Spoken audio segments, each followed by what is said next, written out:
Haleluya. Haleluya. Inilah manusia hidup kita ini, saudara-saudara. Dari tadi tidak batu di tempat hidup, tapi diangkat di bawah batu. Ya, tapi tidak menjadi masalah. Karena saudara tidak memandang saya atau kekurangan-kekurangan yang ada, tapi semua kita memandang Tuhan. Tuhan yang ada hadir di tengah-tengah kita. Dialah yang akan memberikan kepuasan kepada kita sekalian. Hari ini tidak ada yang goal. Kalau kemarin kelompok Efesus ingin memuji Tuhan, tetapi karena tidak ada pemain musik, dan kami kalah kabut dengan musik sehingga tidak bisa berlatih. Tapi tidak mengapa, saudara-saudara, mengucap syukur di dalam segala hal. Amin. Amin. Sebabnya mengganti semua gol dari kelompok gak ada, saya akan menyanyi sebelum menyampaikan firman Tuhan. Ya, tidak bosan mendengar saya menyanyi, ya saudara.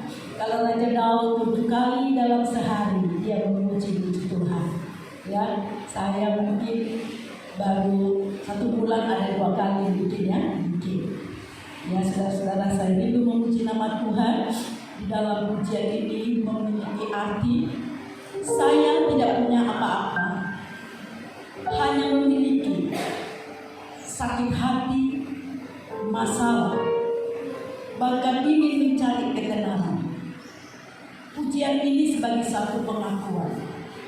Pengakuan itu, saudaraku, akan membawa kita mendapat kebahagiaan. Kita lihat pengakuan daripada Petrus. Waktu dia bisa mengakui bahwa Yesus itu adalah Mesias anak Allah, Tuhan berkata, engkau berbahagia Petrus, karena bukan engkau yang berbicara, tapi Bapa di surga. Saudara, pujian tadi pengakuan juga, makanya saya sampai menangis suatu pembukaan. Pengakuan di dalam pujian itu, ku tetap cinta, dan ku tetap setia. Saya tidak tahan menyanyikan itu. Dalam pengakuan itu benar-benarkah saya berkomitmen? Saudara, itu sebabnya menikmati Tuhan harus bisa menikmati setiap sayang daripada pujian tersebut. Saat ini saudara mungkin yang lain tidak tahu, tapi pengertiannya saya sudah beritahukan. Karena pujian ini adalah bahasa Inggris, saudara. Saya belum bisa berkomunikasi dengan sesama teman dalam berbahasa Inggris, tapi kepada Tuhan di dalam doa saya sering melontarkan pujian dan berbahasa Inggris yang sederhana kepada Tuhan. Makanya lewat pujian ini saya ungkapkan juga. Saudara-saudara, sama-sama kita menikmatinya. Amin, saudara. Haleluya.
to make me happy.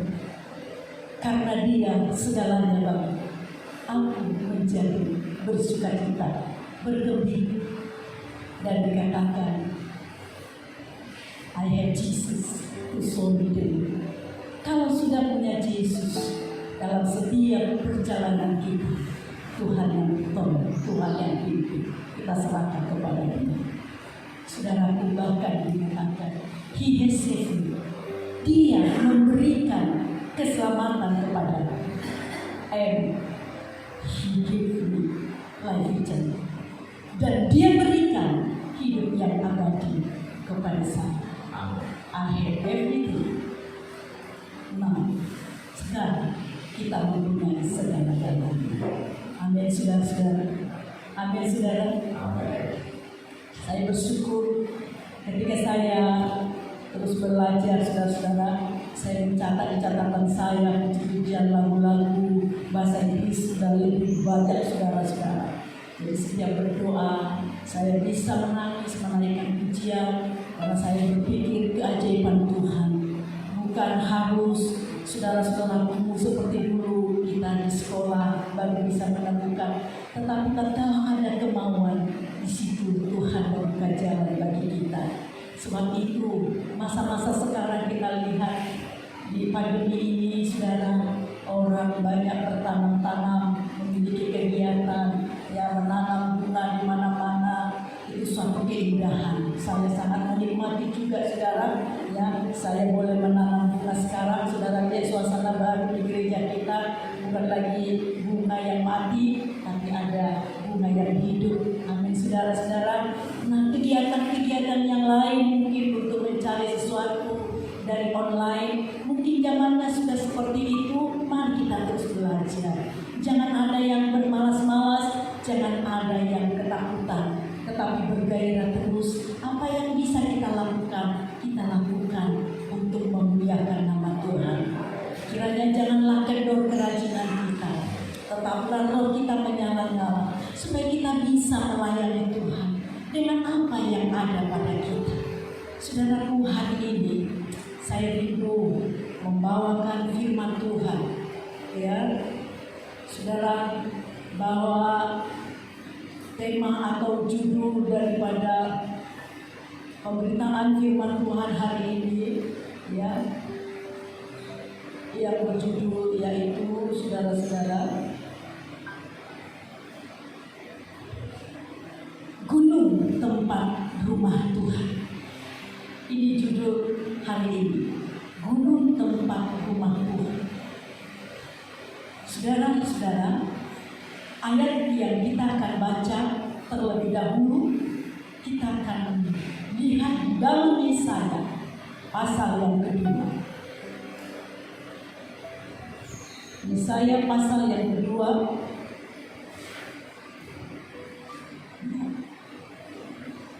ayat yang kedua sampai ayat yang ketiga. Demikian firman Tuhan, Yesaya pasal yang kedua, ayat yang kedua.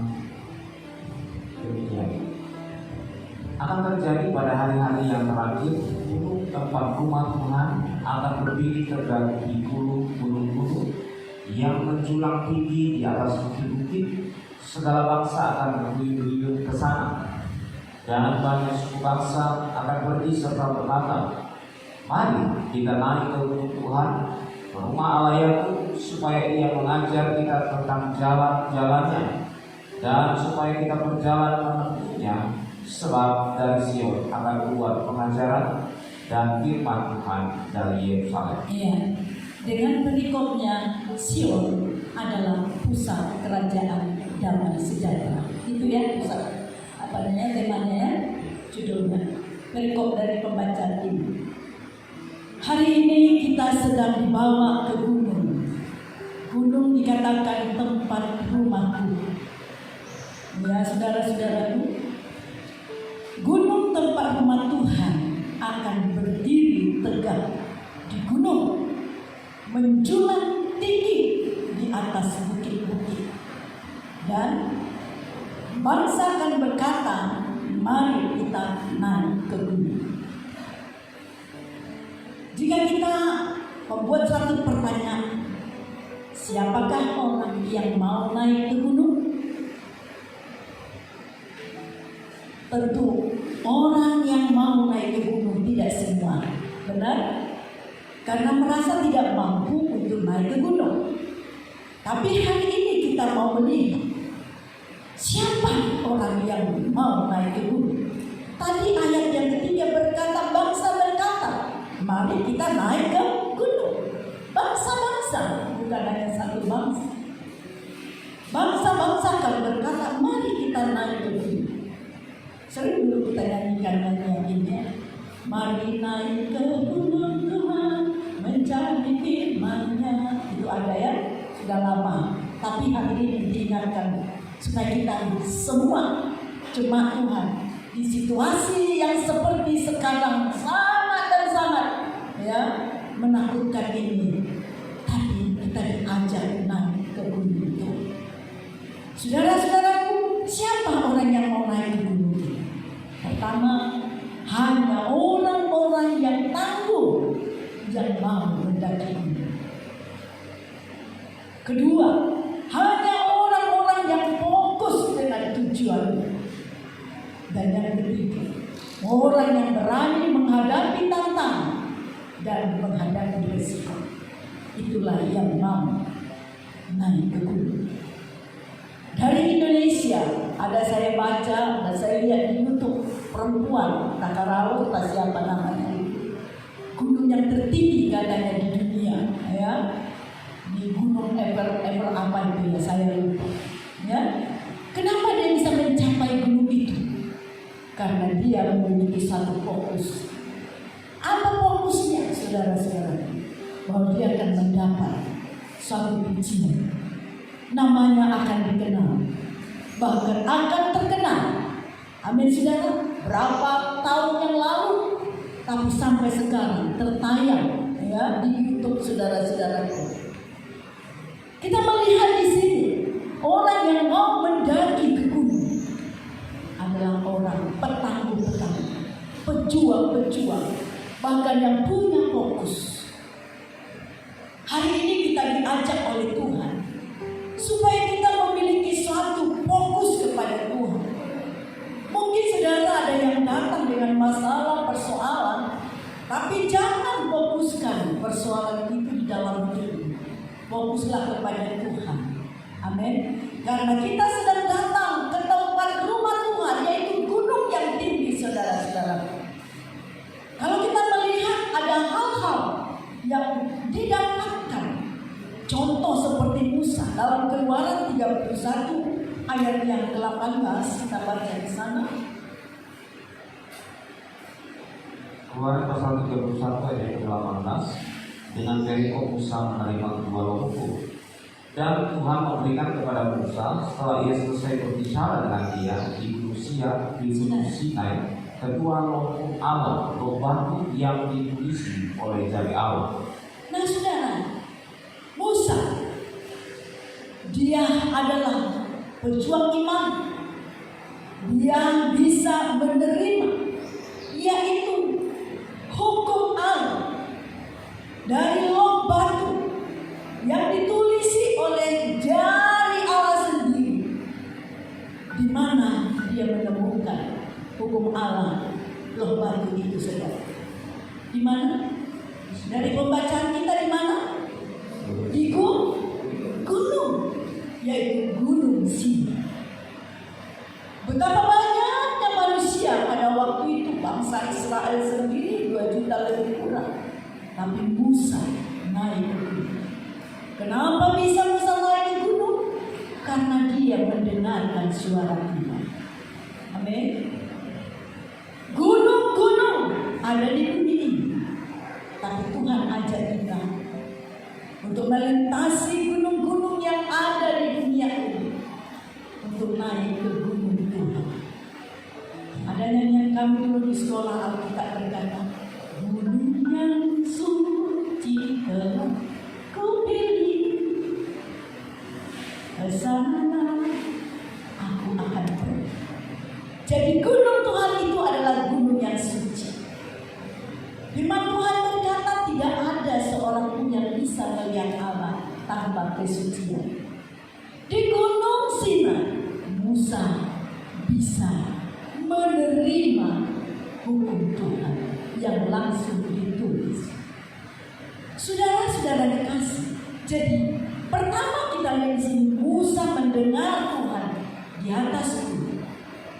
Musa juga mendapat 2 loh batu di atas gunung Sinai.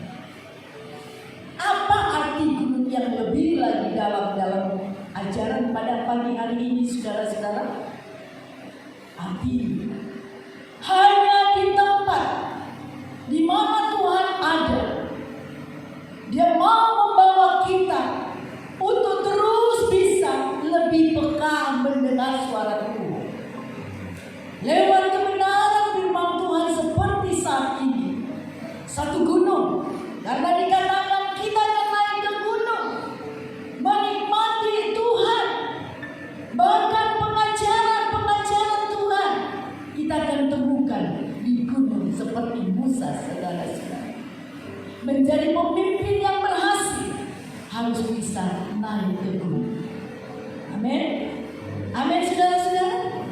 Bahkan lebih lanjut kita lihat bagaimana Yesus juga mengajak murid-muridnya naik ke gunung. Kita baca Lukas 9 ayat yang ke-28. Lukas pasal yang ke-9 ayat yang ke-28 demikian firman Tuhan. Yesus dimuliakan di atas gunung. Kira-kira 8 hari sesudah segala pengajaran itu, Yesus membawa Petrus, Yohanes dan Yakobus lalu naik ke atas gunung untuk berdoa. Nah, saudara lihat bahwa sesungguhnya Yesus membawa 3 murid, sekalipun muridnya 12, tapi 3 murid itu dikhususkan untuk dibawa naik ke gunung, yaitu bersama-sama dengan Dia berdoa di atas gunung. Saudara-saudaraku, orang-orang pilihan itu senantiasa ada di hati Tuhan. Karena Tuhan tidak mau hanya terpanggil, hanya sekedar. Seperti firman Tuhan berkata, banyak yang terpanggil, tetapi sedikit yang terpilih. Orang yang terpilih itu yang dapat mengakui, ku tetap cinta, ku tetap setia. Amin. Karena tingkatan setelah terpanggil, terpilih, setia. Kenapa harus setia? Karena firman Allah itu namanya si setia. Dan pribadi Tuhan setia. Sampai dikatakan dalam Ibrani atau Timotius itu, sekalipun kamu tidak setia, tapi aku adalah Tuhan yang setia. Jadi saudara-saudara tidak berkelebihan kalau kita tadi mengaku dari pujian, ku tetap cinta dan ku tetap setia. Itu yang membuat hati Tuhan tergugah. Saudara, dan kita harus tergugah kalau kita menaikkan nyanyian sebagai satu pengakuan, bukan permintaan, bukan salah permintaan, tapi pengakuan, pemujian, pengagungan kepada Tuhan. Itulah yang menggetarkan hati Tuhan. Itu yang disebut dalam Yohanes 4 ayat 23, penyembah yang menyembah Tuhan sangat berkenan hati Tuhan. Mereka menyembah Bapa di dalam roh dan kebenaran. Murid-murid diajak naik ke gunung. Saudara, bukan untuk hoga-hoga atau mengerjakan aktivitas yang lain, tapi tujuan Yesus membawa ketiga murid, Petrus, Yohanes, dan Yakobus, hanya untuk berdoa. Only pray for God. Hanya untuk berdoa. Worship Jesus. Hanya untuk menyembah. Itu yang dirindukan oleh Tuhan. Itu gunung rumah Tuhan. Saudara-saudaraku yang kekasih, kita melihat setelah mereka diajak berdoa, apa yang terjadi? Kita baca ayat 32. Lukas pasal 9 Ayat 32. ayat yang ke-32. Sementara itu Petrus dan teman-temannya telah tertidur, dan ketika mereka terbangun, mereka melihat Yesus dan kemuliaannya, dan kedua orang yang berdiri di dekatnya itu. Waktu Yesus membawa murid, Yesus berubah di ayat-ayat sebelum ayat 32. Tapi yang kita mau lihat ayat 32 ini, saudara-saudara yang kekasih, bahwa sekalipun murid-murid itu tidur, tetapi ketika mereka terbangun, bahwa mereka melihat Yesus dalam apa? Dalam kemuliaan. Saudara, kita lihat ketika kita senantiasa memiliki roh doa, besar kita akan melihat kemuliaan daripada Tuhan. Amin, saudara.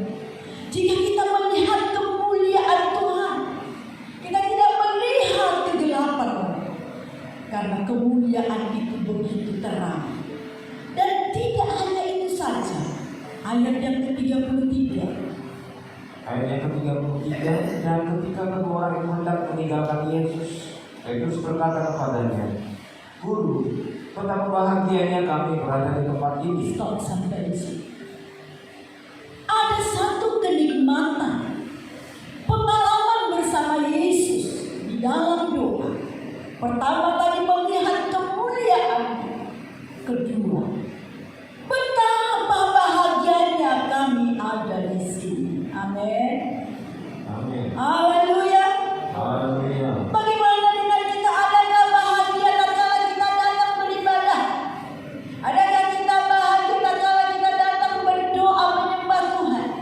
Adakah kita bahagia tatkala kita bisa melakukan kebenaran Tuhan sebagai perintah Tuhan? Adakah kita bahagia ketika kita mentaati firman Tuhan? Karena kebahagiaan yang dari Tuhan ini tidak sama seperti yang dunia beri.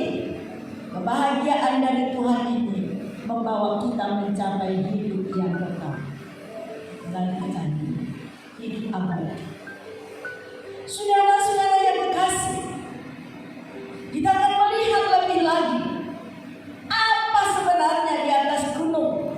Kalau Musa naik ke gunung mendapat suara Tuhan, mendapatlah hukum Tuhan, dan juga murid-murid waktu di atas gunung melihat kemuliaan Tuhan, bahkan juga berbahagia. Artinya ada suatu perubahan.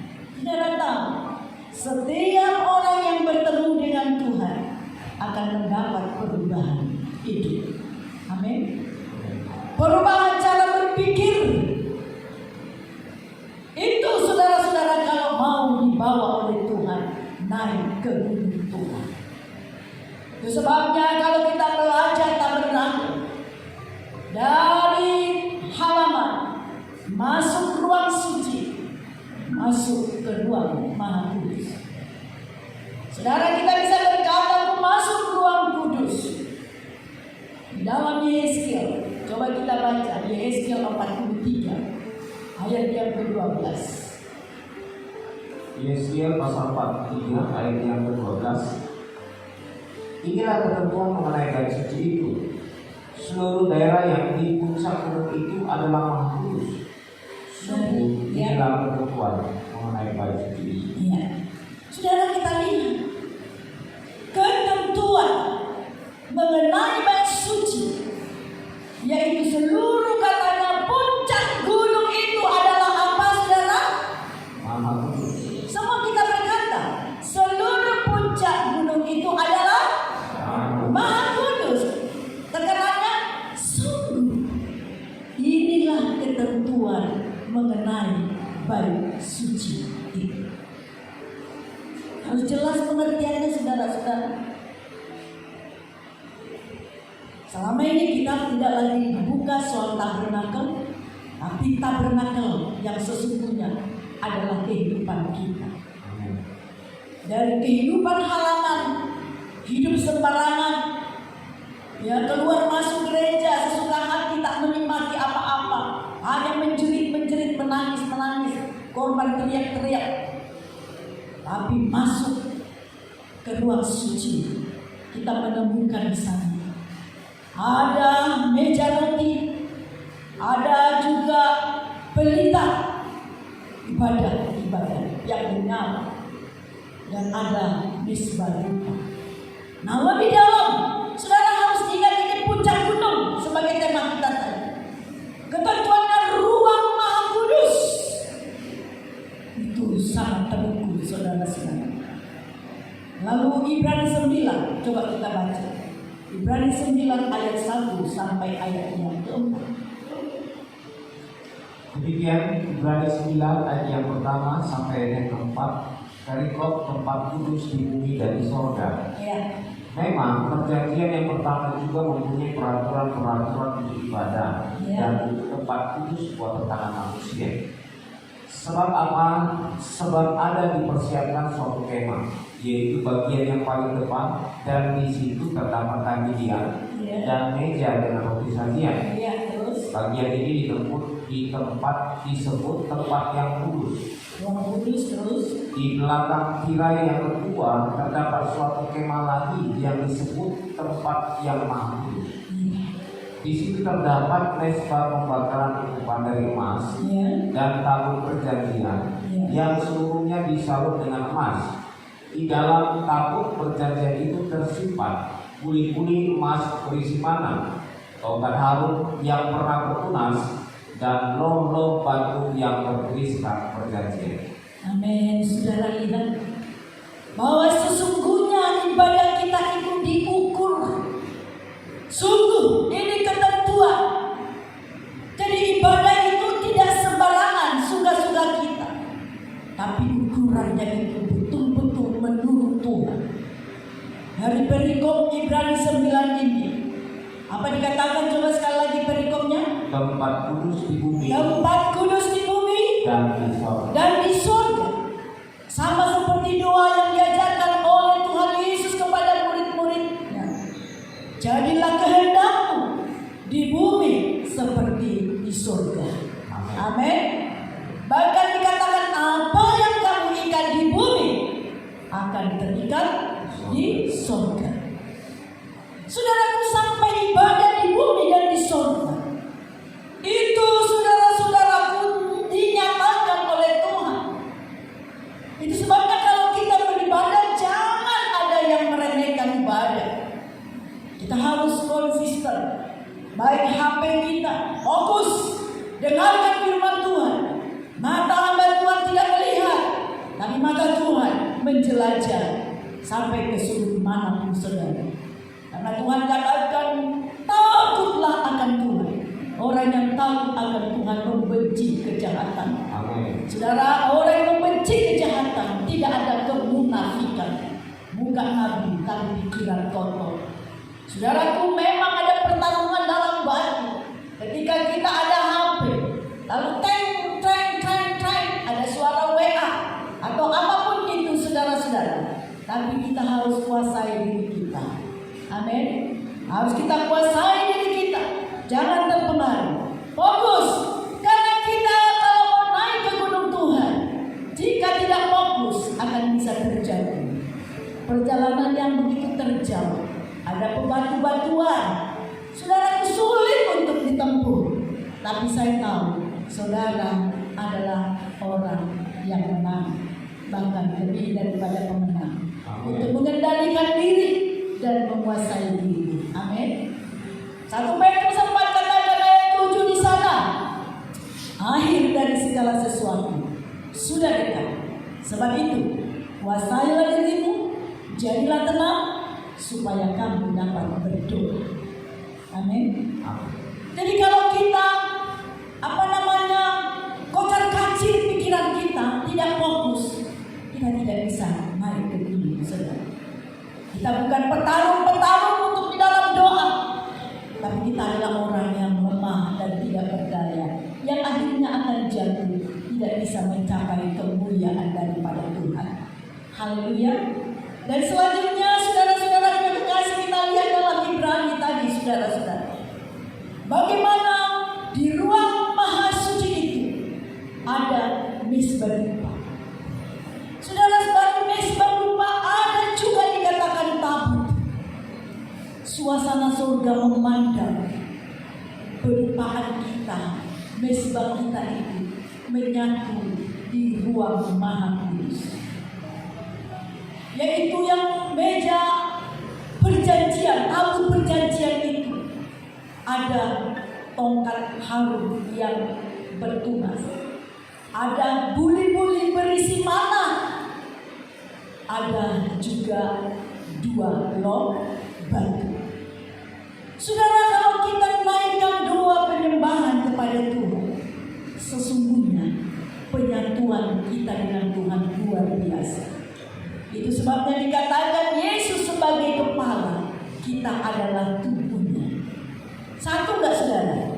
Kalau ini tubuh, ada kepala, nyatu gak saudara? Sama halnya Tuhan katakan hubungan suami istri itu satu. Betul? Seperti Kristus satu dengan jemaat. Ingat tadi ada saudara? Satu, tidak 2. Halo? Satu. Kalau minggu depan, Sabtu depan ya, Rita dan anak kami nanti akan diberkati. Mereka 2, tapi setelah menerima berkat Tuhan lewat pemberkatan nikah yang kudus, maka Rita menjadi satu dengan Nabi. Amin. Sama halnya saya dengan suami Bapak Gembala kita, Bapak Tambun dengan Ibu Marbun. Sekarang dia menyandang Ibu Marbun, dia berumah menurut. Nama suami telah disandang oleh Ibu Marbun. Amin. Keluar dari keluarga, menyatu dengan suami. Kalau kita sudah nyatu, sama seperti Kristus satu dengan jemaat, maka dikatakan semua pasti beres. Ada pujian kita berkata, kalau Tuhan sebagai kepala, semua pasti beres. Tapi yang menjadi masalah seringkali kita tidak mau menyatu sebagai tubuh Tuhan. Kita melepaskan tangan Tuhan. Kita mau lari menjauhkan diri, sehingga seringkali kutuk yang datang kepada kita, kekecewaan, masalah, seperti lagu saya tadi, hati penuh kepedihan, kesakitan, trouble, itu yang ada hari lepas hari. Bahkan ingin fame, pamer, ketenaran, semua menjadi sia-sia semata-mata. Hari ini kebenaran firman Tuhan akan menolong kita, menyadarkan setiap kita bahwa sesungguhnya Tuhan sedang ingin membawa kita naik ke gunung bukit kesucian Tuhan.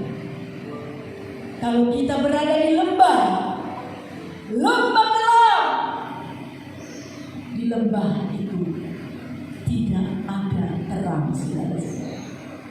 Jadi kalau kita dibawa ke atas gunung ini menggambarkan menara doa. Amin. Menara doa itu tidak harus, memang ada kita punya lantai 3 di sana. Kita tidak harus di sana berdoa bagi seluruh menara doa. Jemaat GPI Hosana sudah memiliki menara doa, yaitu doa rantai. Apa saudara menara doa kita? Doa rantai. Berbahagia saudara yang mendengar firman Tuhan hari ini. Tuhan berkata kepada jemaat yang ada di Asia Kecil, siapa yang bertelinga, hendaklah ia mendengar apa yang dikatakan oleh Roh kepada jemaat-jemaat. Roh Kuduslah yang membentangkan firman ini kepada kita. Jangan kita yang memiliki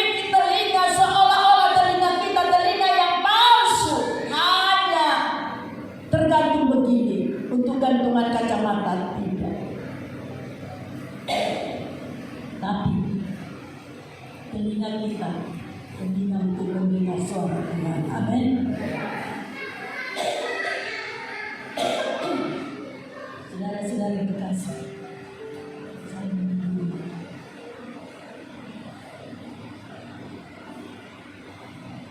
Kita lihat saudara-saudara, menara doa itu penting. Menara doa itu penting saudara. Mulai libatkan diri kita masuk di dalam doa hati kita. Engkau akan melihat kebesaranmu. Saudara dan saya akan melihat bagaimana keajaiban demi keajaiban kepada kita. Jangan saudara anggap sepele dengan dua lantai. Salah satunya ketaatanmu. Ketaatan itu adalah kunci keberhasilan. Bapak Gembala kita sampaikan hari Minggu kemarin, sekalipun jemaat Philadelphia tidak memiliki kekuatan, tapi penurutan dari jemaat Philadelphia mempercayakan kepada jemaat Philadelphia kunci Daud. Amin. Apa itu kunci Daud? Kalau Tuhan yang membuka, tidak ada yang bisa membuka. Itu kunci Daud. Amin. Ingat nggak saudara? Ada nggak dibicarakan di kelompok masing-masing? Penurutan. Saudara-saudaraku, ada banyak orang tidak mau tahu. Hatinya penuh dengan amarah, benci, emosi. Suami kepada istri marah-marah, istri kepada suami, orang tua kepada anaknya marah. Kalau tidak dikabulkan permintaannya, marah.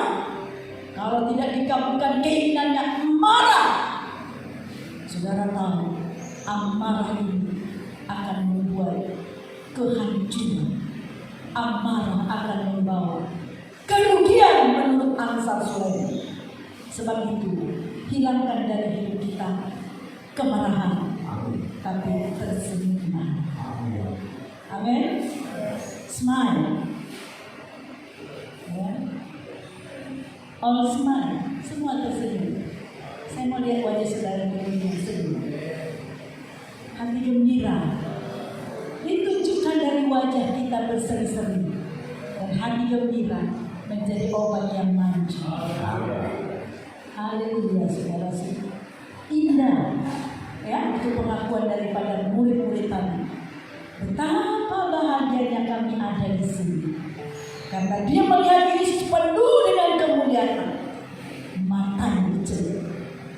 Jangan memiliki mata yang buta datang ke ibadah. Pikirannya hanya di dunia, tidak bisa melihat hal yang besar.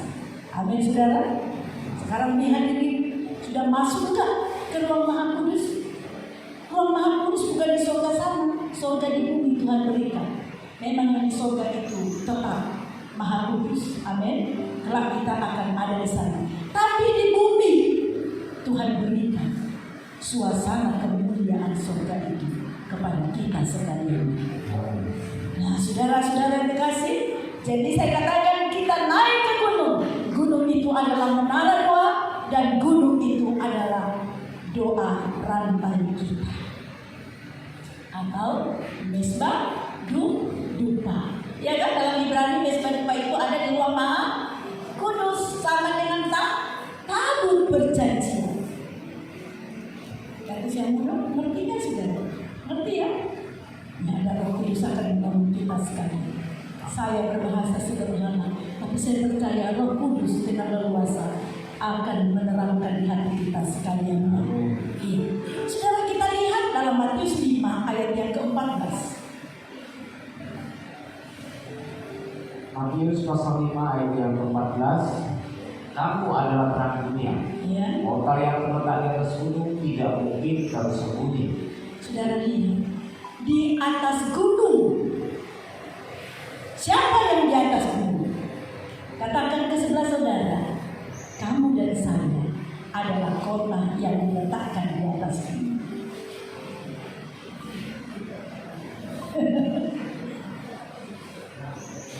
Ada yang tidak mau, tidak mengaku. Ya, saudara. Tapi firman Tuhan ini yakini dalam hidup bahwa saya adalah kota yang terletak di atas gunung, tidak mungkin tersembunyi. Kenapa? Karena kita adalah terang dunia. Amin. Jadi terang itu kita punya karena ada firman Tuhan.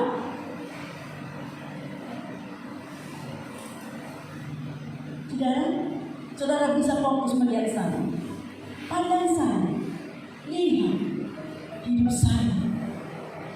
Memang masih banyak yang kurang, banyak masih kelemahan. Sama-samalah kita berada di dalam terang Tuhan.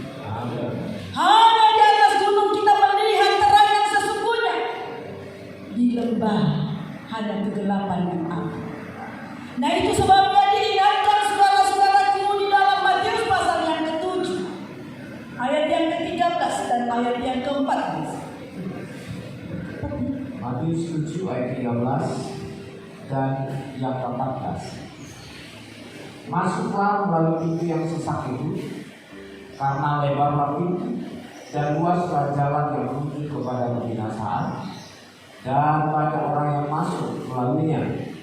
Karena sesaklah pintu dan sempitlah jalan yang menuju pada kehidupan, dan sedikit orang yang mendapatinya.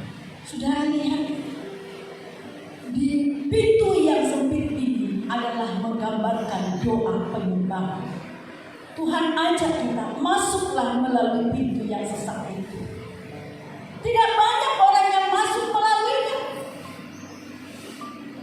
Untuk doa, banyak sekali saudara-saudaraku yang kurang merespon. Itu pintu sesak. Doa penyembahan itu pintu sesak.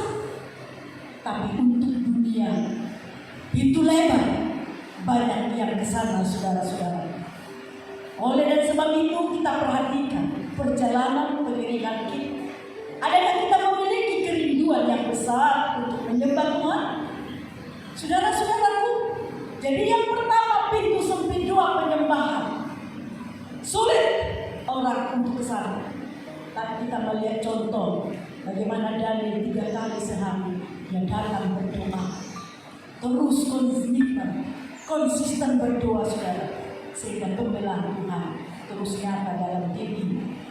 Kemudian kita baca, saudara-saudara, dalam Roma pasal yang ke-8 ayat yang ke-6 bahwa doa penyembahan akan membawa kita melawan keinginan daging. Roma 8 ayat yang ke-6. Karena keinginan daging adalah maut, tetapi keinginan roh adalah hidup dan damai sejahtera. Amin, saudara. Lihat, doa itu bukan keinginan daging. Penyembahan itu bukan keinginan daging, tapi penyembahan itu adalah keinginan roh. Dan kalau keinginan roh akan membawa damai sejahtera, seperti murid-murid tadi akan berbahagia. Ayat yang ke-7. Ayat yang ke-7, sebab keinginan daging adalah perseteruan terhadap Allah. Karena ia tidak takut kepada hukum Allah, hal ini memang tidak mungkin baginya. Saudara lihat, Tuhan mau bawa kita lepas dari keinginan daging.